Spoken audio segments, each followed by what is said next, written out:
अस्सलाम वालेकुम, मैं हूं राना अली ज़ुहैब। रेड लाइन पाकिस्तान के प्लेटफार्म से आज पहले प्रोग्राम के साथ हाज़िर हूं। मेरे साथ दो शख्सियात मौजूद हैं जो ओवरसीज़ पाकिस्तानीज़ हैं। इसके साथ साथ वो पाकिस्तान में पाकिस्तान की बेहतरी और आम इंसान की ज़िंदगी को सुकून मुहैया करने के लिए तगोदो कर रहे हैं। मेरे साथ his excellency Faisal Bhatt, ambassador at large of republic of Liberland to Pakistan and Nepal मौजूद हैं। उनके साथ साथ डॉक्टर औरंगज़ेब सिद्दीक मान साहब जो यूके और पाकिस्तान में कार्डियोलॉजिस्ट हैं। इसके साथ साथ यूएस में एक इन्वेस्टमेंट फर्म रन कर रहे हैं।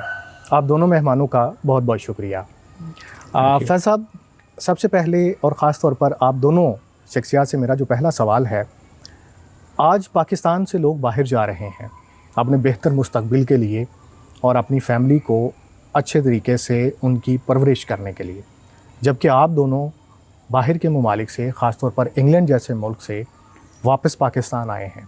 क्यों आए हैं, क्या वजह बनी? आप सर पहले आप। First of all thank you Ali for having us on your show. वैसे मैं ये कहना चाहूँगा कि देखें, हम लोग जहाँ मर्ज़ी जिस मर्ज़ी मुल्क में चले जाएं, जो एक पाकिस्तानी का हमारे साथ लेबल लगा हुआ है ना, वो कभी भी ख़त्म नहीं हो सकता। You can be a British, you can be an American, लेकिन वो खाली आप अमेरिकन या ब्रिटिश नहीं होते। They always classify you as a British Pakistani और एन पाकिस्तानी अमेरिकन।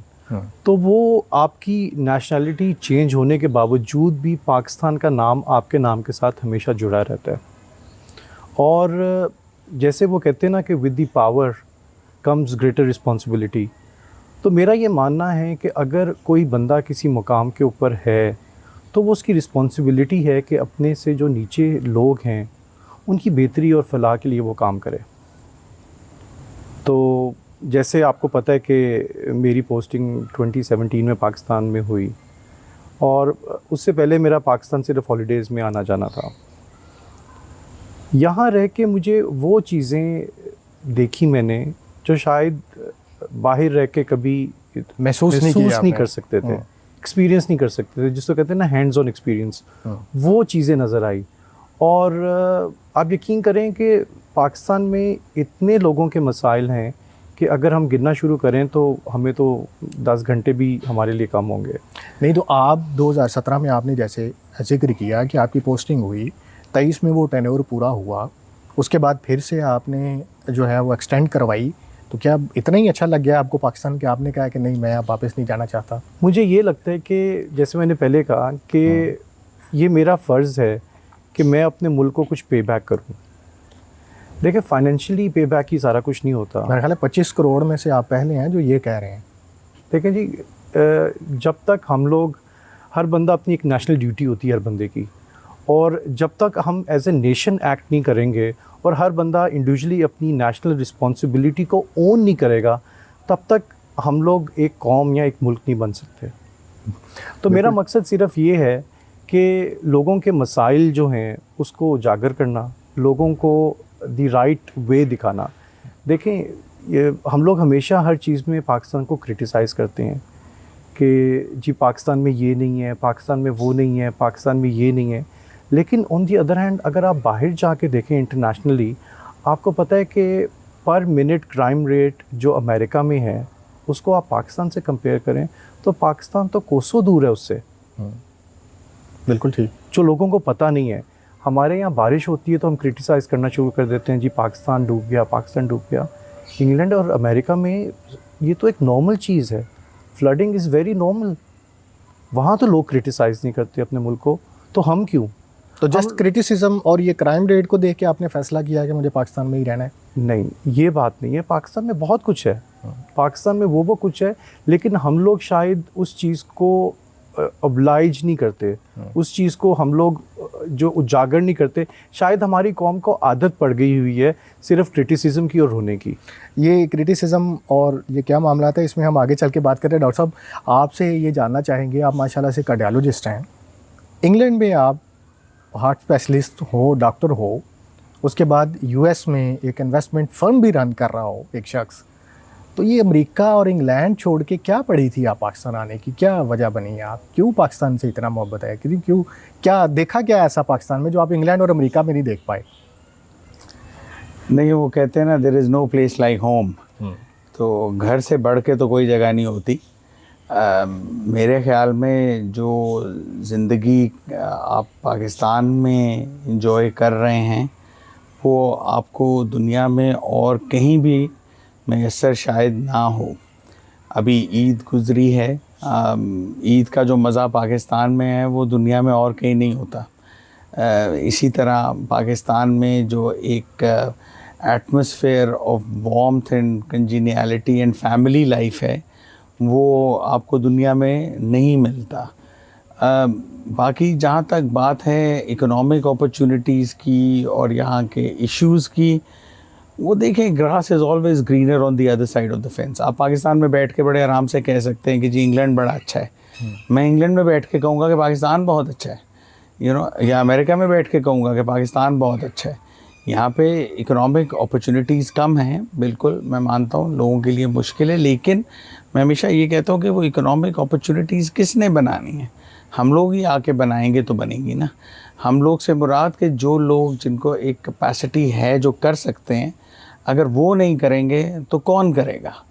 अब अमेरिकन कॉन्स्टिट्यूशन के शुरू में अगर आप पढ़ें तो जो उनके हमारे फाउंडिंग फादर्स थे, कायद-ए-आज़म मोहम्मद अली जिन्ना, लियाकत अली ख़ान, इसी तरह उनके फाउंडिंग फादर्स में जो इब्राहिम लिंकन थे, उन्होंने बड़ा एक जुमला लिखा हुआ है जिसका मतन ये है कि in any society people who have the ability to act also have the responsibility to act.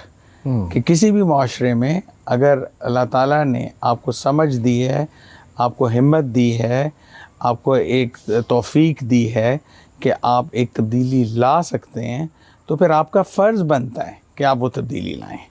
ये नहीं है कि आप उस सारी चीज़ को इंजॉय करें और उसके बाद उसके ऊपर आप कोई तब्दीली ना लाएं। हमारी बड़ी मशहूर शख्सियत है बेगम राना लियाकत अली ख़ान साहब की बेगम साहिबा।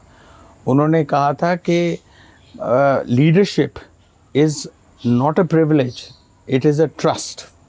अगर आप अपनी फील्ड में लीड कर रहे हो तो ये कोई आपका हक नहीं है, ये एक अमानत है जो आपको सौंपी गई है और आपको उस अमानत के बारे में बड़े एहतियात से चलना है। अमानत में ख़यानत का कितना बड़ा गुनाह है वो हम सबको पता है, उसको आपको अमानत के तौर पे चलाना है। ये नहीं है कि अगर आप लीडर बन गए हैं तो आपके दिल में जो आए वो आप करें और आपको कोई ना पूछ सके, ना आप उसके बारे में जवाब दें। आपको उसको एक अमानत के तौर पे डील। आप अपने लीडर्स को देखें, आपके इस मुल्क के जो लीडर्स रहे हैं, मतलब इस मुल्क को बनाने वाले लोग, आप शुरू हो जाएं अगर मौलाना मोहम्मद अली जौहर से आप शुरू हो जाएं, जिन्होंने पाकिस्तान बनने से पहले कहा था कि मैं एक ग़ुलाम मुल्क में नहीं बनना चाहता, मुझे या अलग मुल्क दो या मुझे बाहर पर लंदन में मुझे मरने के लिए कब्र दो। और अल्टीमेटली हुआ ये, वो लंदन में फौत हुए और जेरूसलम में दफन हुए। इसी तरह उसके बाद आप बाकी लोगों को देख लें, लियाकत अली ख़ान साहब को देख लें, सैयद अहमद ख़ान साहब उससे पहले थे, मौलवी मौलाना फजलुल हक थे, कायद-ए-आज़म हिमसेल्फ, कायद-ए-आज़म को 1920s में नाइटहुड ऑफ़र हुई एंड ही सेड कि I have always been mister Jinnah to my people and I want to die as mister Jinnah, not sir Jinnah. उनको नाइटहुड ऑफ़र हुई और उन्होंने रिफ्यूज़ कर दी। उसके बाद उनकी बहन फातिमा जिन्ना आगे आई, इसी तरह बेगम रेहाना लियाकत अली ख़ान आई, काउंटलेस नेम्स।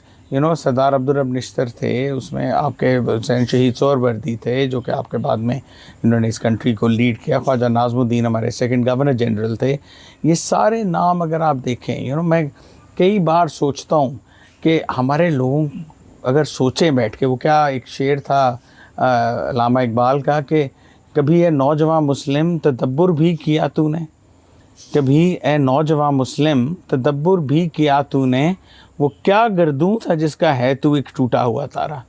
तुझे उस कौम ने पाला है आगोश मोहब्बत में, तुझे उस कौम ने पाला है आगोश मोहब्बत में, यानी क्या कि तुम्हें उन लोगों ने पाला है, एक बच्चे के तौर पे आजकल के नौजवान को उन लोगों ने पाला है, कुचल डाला था जिसने पाँव में ताजे सरे दारा।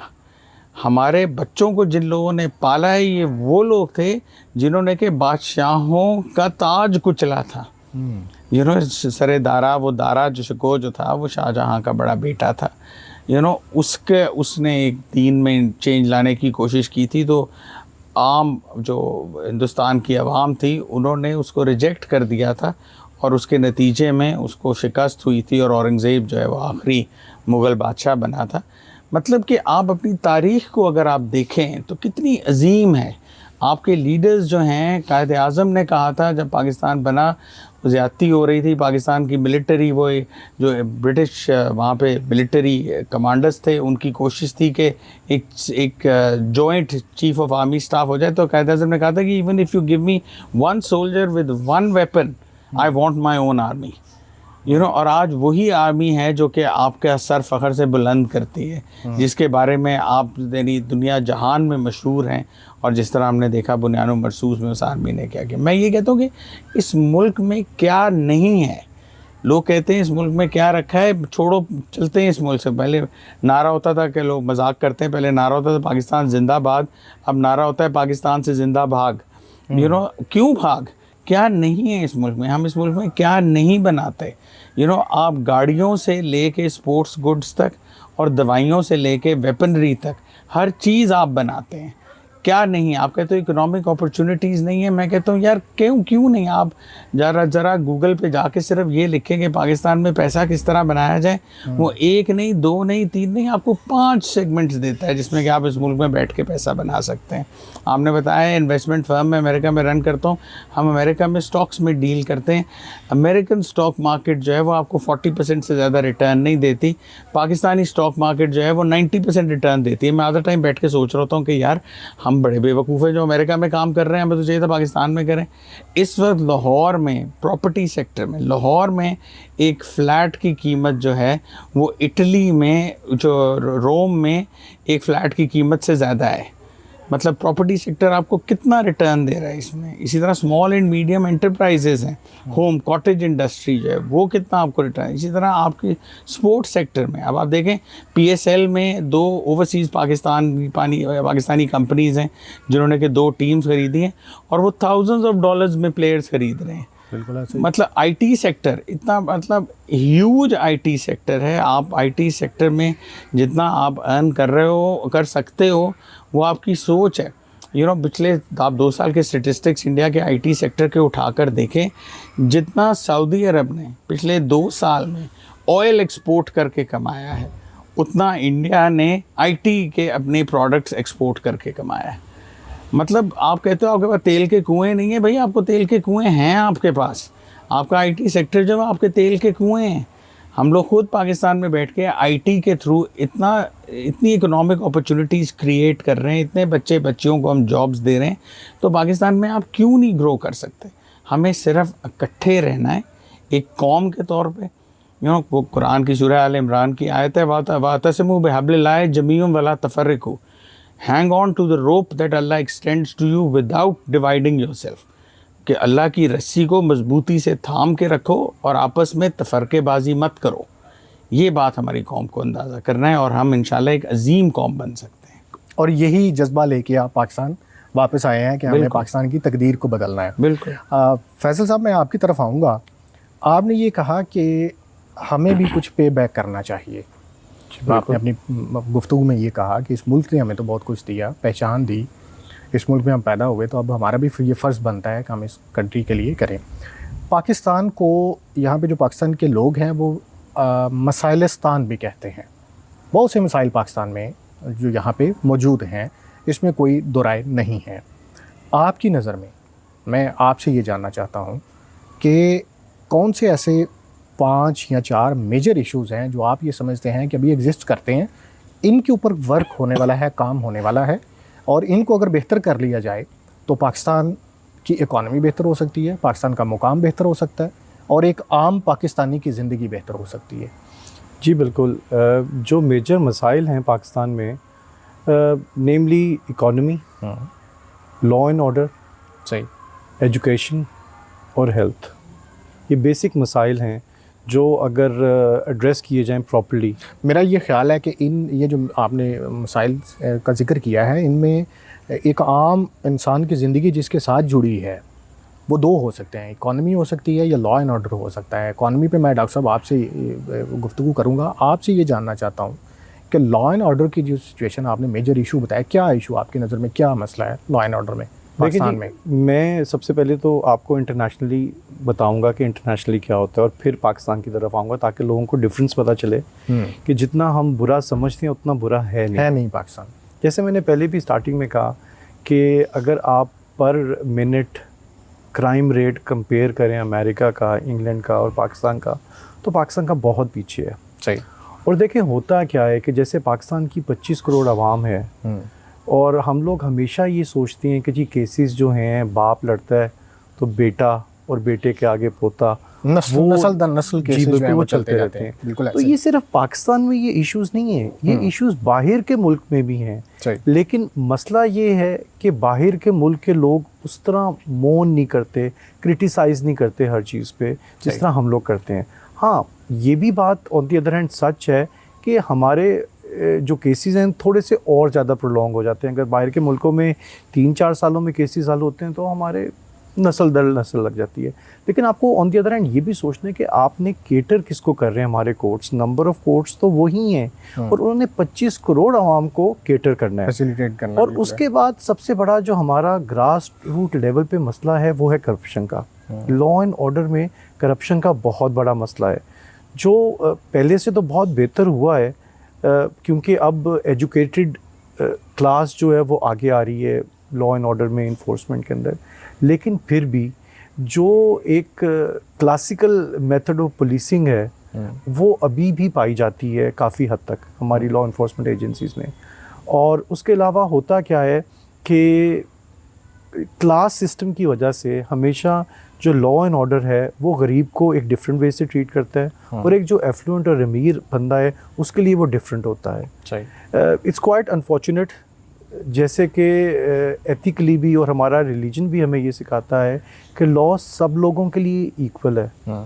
इवन के हमारे प्रॉफिट ने भी ये कहा था कि ला फ़र्क़न बैनल अरबी वल अजमी, कि मतलब एक अरबी में और एक अजमी उसको कहते हैं कि जो बाहर का होता है, आउटसाइडर होता है, उसको कहते हैं कि उन दोनों में कोई फ़र्क नहीं है लॉ के अंदर। लेकिन अनफॉर्चुनेटली हमारे मुल्क में ये एक ऐसा इशू है कि जिसको हमें बहुत स्ट्रिक्टली जो है एड्रेस करना पड़ेगा, और इसको एड्रेस करने का एक ही तरीका है, जो इन्फोर्समेंट है वो स्ट्रिक्ट हो। उसके अंदर ये नहीं होना चाहिए कि ये अमीर है तो इसके लिए इन्फोर्समेंट जो है वो कुछ और होगी, और गरीब है उसके लिए इन्फोर्समेंट कुछ और होनी चाहिए।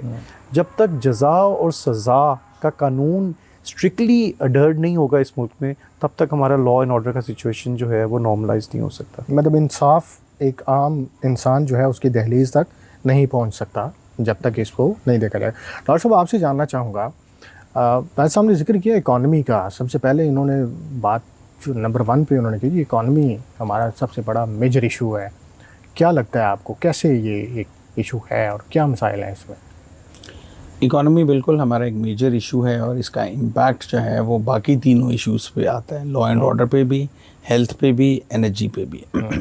जब तक आप अपने फाइनेंशियल एलोकेशंस जो हैं वो पूरी तरह से मीट नहीं कर सकते, तो आप कैसे लॉ एंड ऑर्डर अचीव करेंगे, या कैसे आप हेल्थ फैसिलिटीज़ प्रोवाइड करेंगे, या कैसे आप अपनी एजुकेशन की जो आपके स्कूल्स एंड कॉलेजेस हैं उनको एफिशिएंटली रन करेंगे। तो ये तो है इशू हमारा। और उसमें जो हमारे मेन 3 या 4 बड़े इश्यूज़ हैं, उसमें एक तो हमारा डेट बर्डन, बड़ा क्रिपलिंग डेट बर्डन है। हमारा जो एनुअल बजट है वो मोस्टली जो है वो डेट सर्विसिंग में निकल जाता है।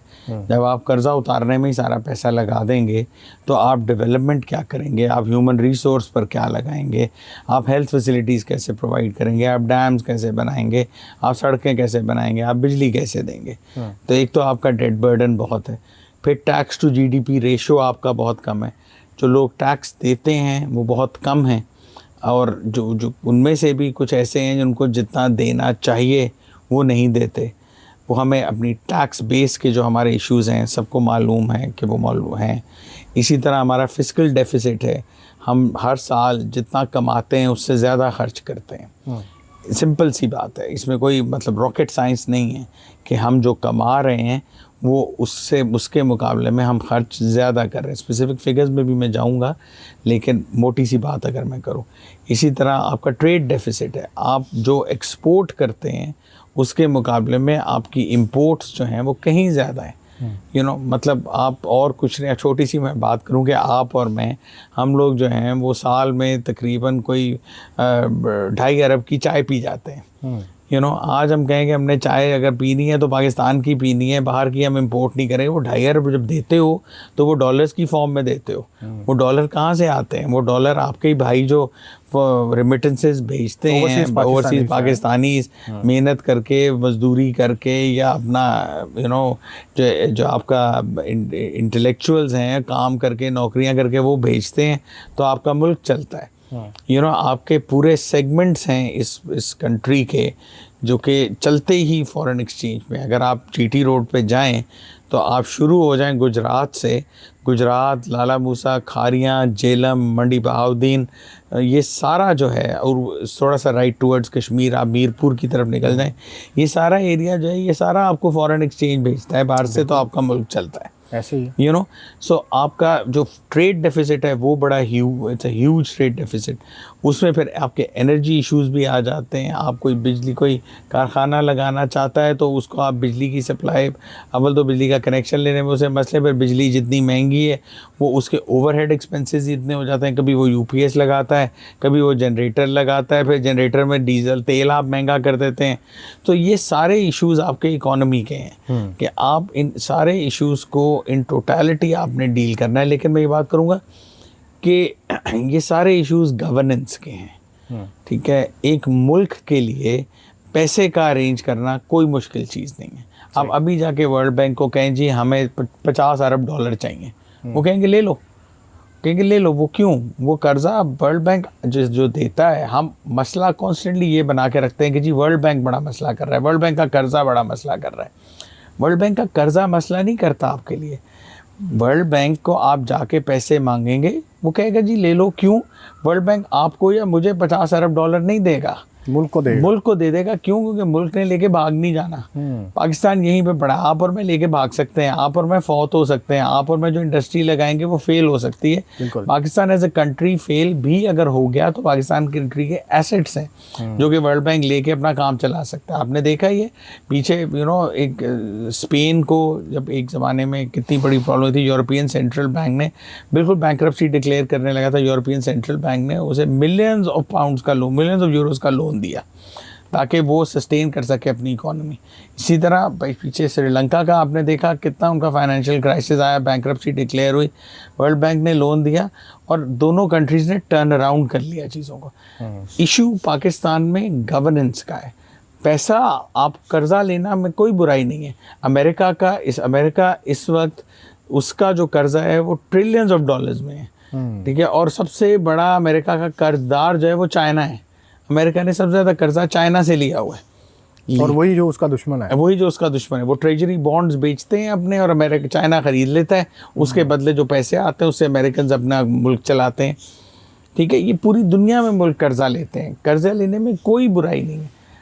मसला ये है कि आप कर्जा लेते हैं और उस पैसे को ज़ाया कर देते हैं। आप कर्जे से आप अपने प्रोजेक्ट्स लगाएं, आप उसको अपने अवाम पे ख़र्च करें, अपने अवाम की बेहतरी करें, उससे स्कूल्स बनाएं, यूनिवर्सिटीज़ बनाएं, स्कॉलरशिप्स दें, प्रोजेक्ट्स करें, उससे इंटेलेक्चुअल्स निकलें, वो नई चीज़ें डेवलप करें, टेक्नोलॉजी सेक्टर को अपने को डेवलप करें। आपका आईटी सेक्टर जो कि इतना ग्रो कर सकता है उस पर आप इन्वेस्ट करें। आपका मसला ह्यूमन रिसोर्स का है कि आपके पास लोग नहीं हैं जो कि उस पैसे को आगे से प्रॉपरली मैनेज कर सकें, बल्कि आपके पास बदकिस्मती से है कुछ ऐसे लोग हैं जो कि उस पैसे को मुख्तलिफ जगहों पे इस्तेमाल कर लेते हैं जो जहाँ पे वो इस्तेमाल नहीं होना चाहिए। सो आपका सारे जो इकोनॉमी का इशू है, लोन्स और डेट्स आपका इशू नहीं है।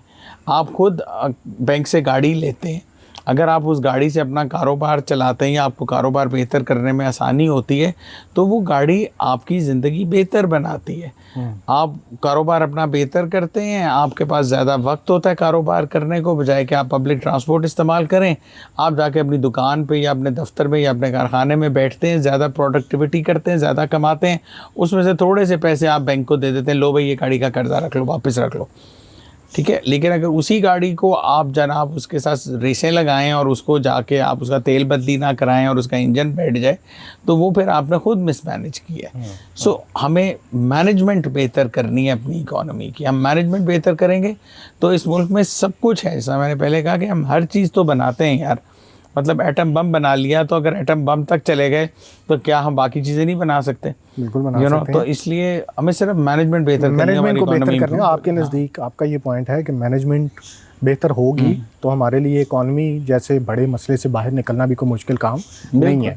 आपने फैसल जिक्र किया एजुकेशन सेक्टर का जी। आपने कहा जी एजुकेशन भी हमारे यहाँ एक बड़ा मसला है, तो ज़रा क्विकली हमें बताएं कि एजुकेशन अब तो गवर्नमेंट बड़े अच्छे उस पर प्रोजेक्ट्स लॉन्च कर रही है, स्कूलों को प्राइवेटाइज़ किया जा रहा है और तालीम जो है वो फ्री है हमारे कहने पे कि जी ठीक है जी 10वीं तक या कुछ स्टैंडर्ड्स तक तालीम फ्री है। तो कैसे ये मसला कैसे है, ज़रा हमें थोड़ा सा देखिए बताइए। जी, जिन जगहों की हम बात कर रहे हैं कि जहाँ एजुकेशन फ्री है, that is only the central part of the country.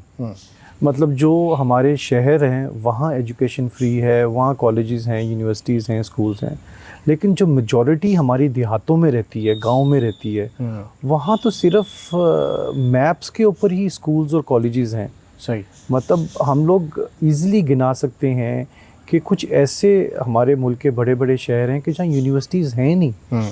उनको यूनिवर्सिटीज़ के लिए कितने दूर ट्रैवल करना पड़ता है और वहाँ अपने आप को बेस करना पड़ता है, जिससे उनके एक्सपेंसेस बढ़ जाते हैं। तो हमें क्या चाहिए कि हम एजुकेशन का इस तरह का नेटवर्क बनाएं कि थ्रू आउट एक यूनानिमस जो है हमारा करिकुलम हो, प्राइवेट स्कूल्स में भी वो पढ़ाया जाए और जो सरकारी गवर्नमेंट स्कूल में भी पढ़ाया जाए, वही पढ़ाया जाए। उससे होगा क्या कि जो हमारी आवाम जो है उसमें इक्वालिटी का कॉन्सेप्ट आएगा।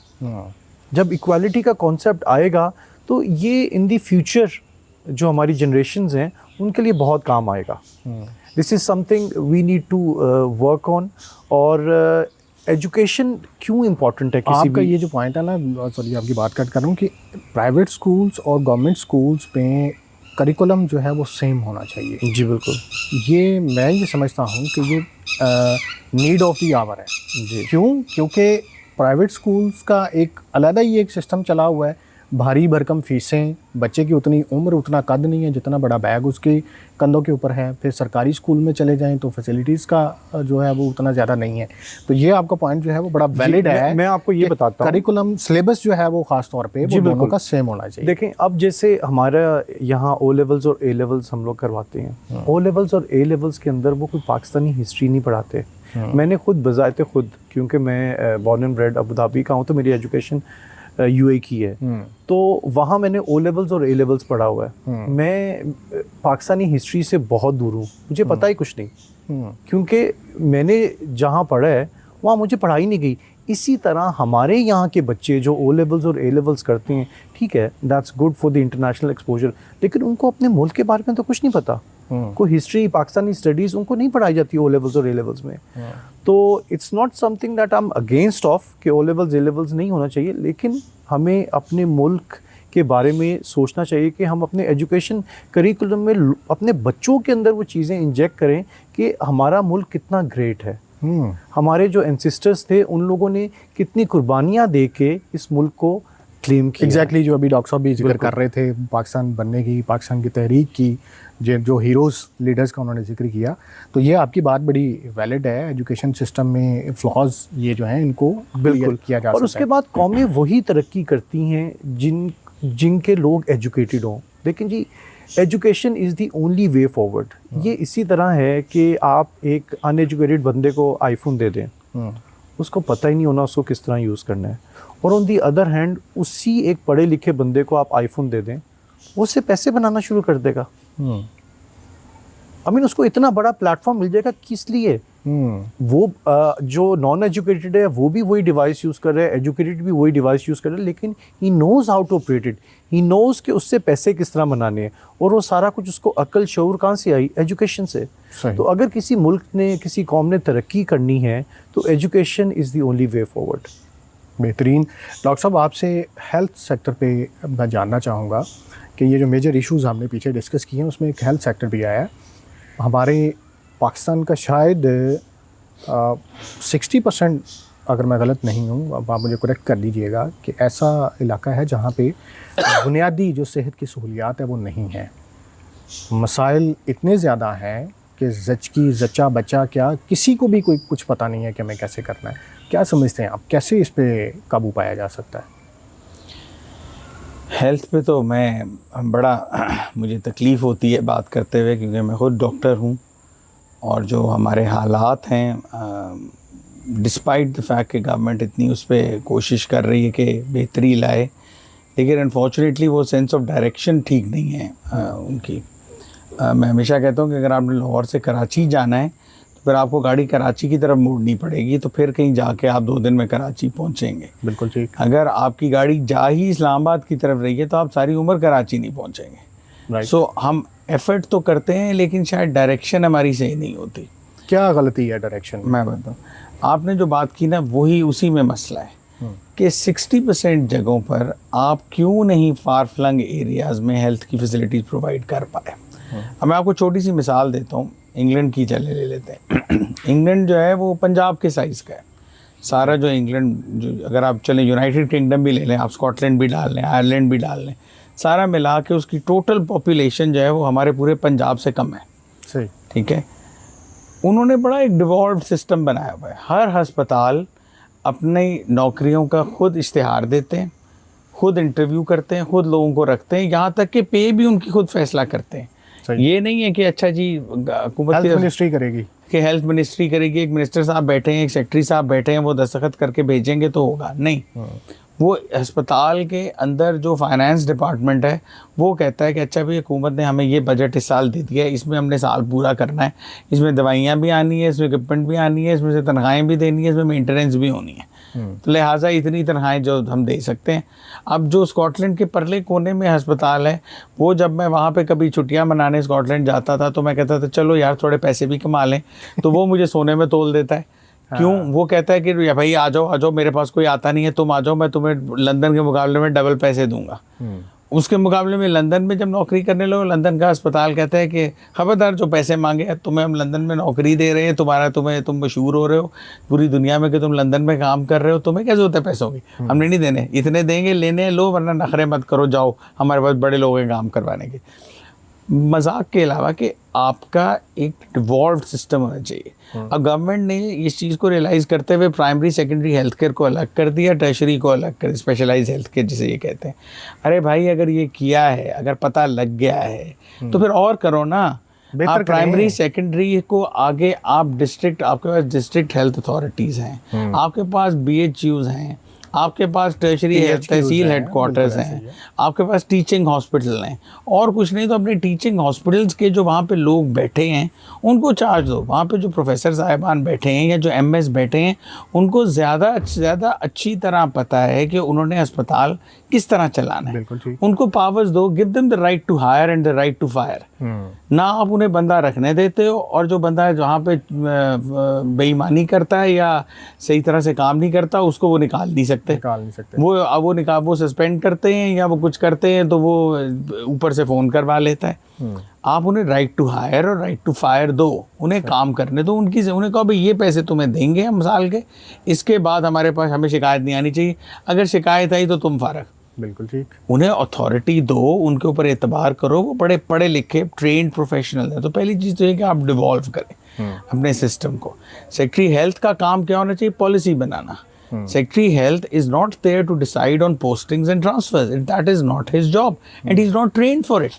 Secretary Health तो डॉक्टर नहीं है ना, उसे तो नहीं पता कि पैरासीटामोल की कितनी गोलियां चाहिए एक अस्पताल में एक हफ्ता गुजारने के लिए। वो तो MS को पता है या प्रोफेसर साहब को पता है, तो प्रोफेसर साहब और MS को करने दो। सेक्रेटरी हेल्थ का काम क्या है कि वो बैठ के डिसाइड करे कि अच्छा हमारी कितनी रिक्रूटमेंट हमें चाहिए।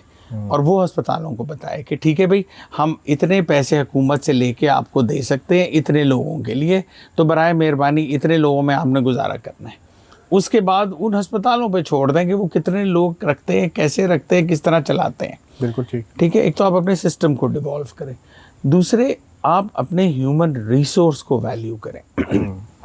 यही डॉक्टर्स जो पाकिस्तान में स्ट्रगल करते हैं, बच्चे हम देखते हैं जो MBBS करके आते हैं, हाउस जॉब कर रहे होते हैं, मेडिकल ऑफिसर्स हैं, पोस्ट ग्रेजुएट ट्रेनीज़ हैं, PGR जिसे हम कहते हैं, वो बच्चे यहाँ पे इतने डिसहार्टन हुए हैं, वो मुल्क छोड़ के, मतलब उनको मौका मिले तो वो आज छोड़ के भाग जाए मुल्क से। और कितने ज़्यादा लोग छोड़ रहे हैं, आपका कितना ब्रेन ड्रेन हो रहा है।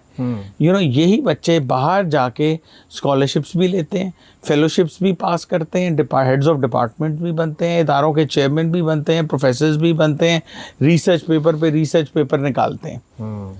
यहाँ पे क्यों नहीं ये कर पाते? वो इसलिए कि आप इन्हें वैल्यू नहीं करते। और वैल्यू से मतलब सिर्फ पैसा नहीं होता, ठीक है, पैसा भी इम्पॉर्टेंट है, बिल्कुल ठीक है, लेकिन आप उन्हें उनका सर्विस स्ट्रक्चर दें, आप उन्हें करियर प्रोग्रेशन के चांसेस दें, आप उन्हें एक ब्राइटर फ्यूचर दें, और सबसे बड़ी बात उन्हें नज़र आए कि मेरिट के ऊपर काम होता है। अगर वो डिज़र्व करते हैं एक पर्टिकुलर अपॉइंटमेंट, उन्हें मिले। ये नहीं है कि किसी का फ़ोन आके कोई सिफारिश पे आके वो नौकरी ले जाए। मैं आपको बताऊं, मैंने हार्ट ट्रांसप्लांट में काम किया है इंग्लैंड में। हार्ट ट्रांसप्लांट के इंग्लैंड में 3 बड़े सेंटर्स हैं। उधर पूरी दुनिया से लोग अप्लाई करते हैं। मतलब जब वो जॉब, एक नौकरी एडवर्टाइज करते हैं तो पूरी दुनिया से कोई 10,000 एप्लीकेशन आती है उस एक नौकरी के लिए। और उस एक नौकरी पे अपॉइंट करने के लिए वो 6 या 7 राउंड्स ऑफ इंटरव्यूज़ करते हैं। बिल्कुल ठीक। जिसमें कि प्रोफेसर से क्या मतलब, आपके big names in cardiology and cardiac surgery वो बैठते हैं तो बंदा सिलेक्ट होता है। तो लेकिन वो एक बंदा जो सिलेक्ट होता है वो फिर वाकई डिज़र्व करता है कि वाकई, और इसी वजह से वो कंट्रीज जो हैं, उनके सिस्टम्स जो हैं वो कामयाब हैं, ग्रो कर रहे हैं, क्योंकि वो उस बंदे को अपॉइंट करते हैं जो कि वाकई उसका हक बनता है। वो फिर मेहनत भी करता है, खुशी से काम भी करता है, और आपके सिस्टम को बेहतर भी करता है। जब आप मेरिट की वायलेशन करते हैं तो उससे जिस आदमी का हक बनता है वो, उसकी हक तलफी होती है, और वो घर जाके सोचता है कि इस मुल्क में कुछ नहीं रखा, चले जाओ यहाँ से। सही। ये चीज़ें हमें हेल्थ सेक्टर में ठीक करनी है। तो इसके जिम्मेदार जो है वो ऑब्वियसली गवर्नमेंट लेवल पे जो सिस्टम है उसको बेहतर करना चाहिए। आखिरी सवाल आप दोनों से सर, कि जज्बा है पाकिस्तान में एक आम आदमी की ज़िंदगी को बेहतर करने का, कैसे बेहतर हो सकती है? को 2-3 मुख्तसर सी टिप्स आप बताइए। देखें जी, सबसे पहले तो मेरा ख्याल में हम लोगों को ये चीज़ें पीछे रखनी पड़ेंगी कि जी मैं पंजाबी हूँ, मैं सिंधी हूँ, मैं बलोची हूँ, मैं पठान हूँ। हम लोगों को सिर्फ पाकिस्तानी होना पड़ेगा। सही। और हमें ये सवाल नहीं करना चाहिए कि मुल्क ने हमें क्या दिया है, हमने मुल्क को क्या दिया है, ये सोचना चाहिए। ये बड़ी अच्छी बात आपने की है। डॉक्टर साहब, आप क्या कहेंगे इस पे? मैं फैसल साहब की बात की तायीद करते हैं, ये बात प्रेसिडेंट कैनेडी ने कही थी कि ask not what your country can do for you, but what you can do for your country. कि ये मत पूछो कि तुम्हारा मुल्क तुम्हारे लिए क्या कर सकता है, ये पूछो कि तुम अपने मुल्क के लिए क्या कर सकते हो। और मैं कहूँगा कि हमारी आवाम ने इस मुल्क के लिए बहुत कुछ किया है। हमारे लोगों ने इस मुल्क को, इस ज़मीन को अपना खून दिया है। हमारे लोग अब भी इस सरज़मीन से बहुत मोहब्बत करते हैं। आप पाकिस्तानी कहीं भी दुनिया में आपको मिलें, वो फ़ख्र से बताते हैं हम पाकिस्तानी, कोई शर्मिंदगी नहीं महसूस करते। हालांकि हमारे यहाँ बहुत मसाइल हैं, बहुत प्रॉब्लम्स हैं। हमारे लोग अब भी बड़े फ़ख्र से अपना सर उठा के बताते हैं पाकिस्तानियों, पिछले 2-3 महीने में जो हमारी गवर्नमेंट ने इतना अच्छा रोल प्ले किया है इंटरनेशनली US ईरान कॉन्फ्लिक्ट में, उसके बाद तो वैसे ही पाकिस्तानी पासपोर्ट की मैं कहता हूँ कि लोगों का बस नहीं चलता, लोग हाथ में लेके पासपोर्ट फेरेंगे, भाई मैं पाकिस्तानी हूँ। तो सोशल मीडिया पे एक कैंपेन भी चल पड़ी थी, लोग पासपोर्ट हाथ में पकड़ के वीडियोस, फोटोज बना के, बड़ी रील्स मीम्स बड़ी बनी हुई थी उसके ऊपर। बिल्कुल, वो मजाक ये हुआ था कि यहाँ तक हुआ था कि मैं फ़लानी एयरपोर्ट पर लैंड किया तो इमिग्रेशन कंट्रोल पे जब मैंने अपना पासपोर्ट दिखाया तो उसने कहा, ओ तुम पाकिस्तानी हो, मैं तो अपनी बेटी का रिश्ता तुमसे करूँगा। तो यहाँ तक मजाक होने लग गए थे। तो हमारी आवाम जो है वो बहुत गैरतमंद है, बहुत मेहनती है, बहुत जज्बा है उनमें, काम करना चाहते हैं, ग्रो करना चाहते हैं। हमारे मसाइल सिर्फ गवर्नेंस और लीडरशिप के हैं। सिंपल सी बात, वो एक फर्स्ट वर्ल्ड वॉर में एक जर्मन जनरल ने कहा था, जब उसने देखा कि जो ब्रिटिश ट्रूप्स थे वो इतनी बहादुरी से लड़ रहे थे और मैदान जंग में जो है वो मारे जा रहे थे, तो उसने कहा था कि this is a nation of lions led by lambs, कि ये शेरों की कौम है जिसका लीडर जो है वो एक भेड़ है। हमारी कौम जो है वो it is a nation of Lions. मैं नहीं कहता कि लीडर भेड़ है, लेकिन मैं ये ज़रूर कहूँगा कि we are a nation of lions. वो जो था अलेक्जेंडर द ग्रेट, सिकंदर आज़म, उसने कहा था कि मुझे उस फ़ौज से डर नहीं है जो शेरों की फ़ौज हो और जिसका जर्नैल जो है वो बकरी हो। मुझे उस फ़ौज से डर है जो बकरियों की फ़ौज हो लेकिन जिसका जर्नैल शेर हो। सो इसलिए हमें जो है ना, हमारी ये फ़ौज शेरों की फ़ौज है, हमारी ये कौम शेरों की फ़ौज है। इसको आप गाइड करो तो ये ज़मीन आसमान हिला देंगे आपके लिए। मेरा ख्याल में डॉक्टर साहब, मैं ये कहना चाहूँगा कि unity and hope, this is the need of the hour. बिल्कुल, unity and the hope, this is the need of the hour, इसमें बिल्कुल कोई शक नहीं है। आज का प्रोग्राम आपने देखा, इस पर हमें फीडबैक ज़रूर दीजिएगा। इससे रिलेटेड आपका कोई सवाल हो आप हमें कमेंट सेक्शन में बता सकते हैं। मिलते हैं इंशाल्लाह इन्हीं दो शख्सियात के साथ नेक्स्ट एपिसोड में। तब तक के लिए मुझे दीजिए इजाज़त। अल्लाह निगहबान। पाकिस्तान जिंदाबाद।